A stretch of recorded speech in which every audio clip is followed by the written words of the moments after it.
அதாவது இதில வந்து ஏமாறுறதுன்றத விட, அவங்களோட பிசினஸ் ஐடியாலஜி அது.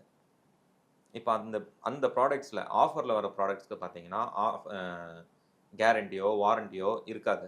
சில பொருளுக்கு. நீங்க அதே புதுசா போயிட்டு நீங்க ப்ராப்பர் பில்லிங் போட்டு வாங்குற ப்ராடக்ட்ஸ்க்கு ப்ராப்பர் வாரண்டி, கேரண்டி எல்லாமே குடுப்பாங்க. அதே நீங்க ஆஃபர்ல வாங்குறதுல எத்தனையோ இடத்துல பார்த்தீங்கன்னா, இது வந்து எக்ஸ்சேஞ்சும் கிடையாது.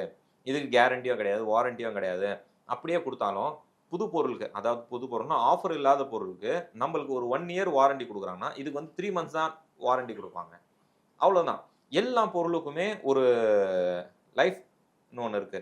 கார்மெண்ட்ஸும் நீங்க எடுத்துக்கினீங்கன்னா, புது துணி எடுத்தீங்கன்னா, அது வந்து ஒரு 2 இயர்ஸ் நம்மளுக்கு உழைக்குதுன்னா, இத எடுத்தீங்கன்னா 1 இயர் தான் இது உழைக்கும். ஏன்னா, அதோட ஸ்ட்ரென்த் குறைஞ்சிரும். அந்த த்ரெட்டோட ஸ்ட்ரென்த் எல்லாம் குறைஞ்சிரும். மக்கி போயிருக்கும். அந்த துணியெல்லாம் போய் பார்த்தீங்கன்னா, அ ஒரு கட்டத்தில கிழியும். அதெல்லாம் நம்ம போய் கிளைம் பண்ண முடியாது. ஏன்னா, இதெல்லாம் நீங்க ஆஃபர்ல வாங்கியிருப்பீங்க.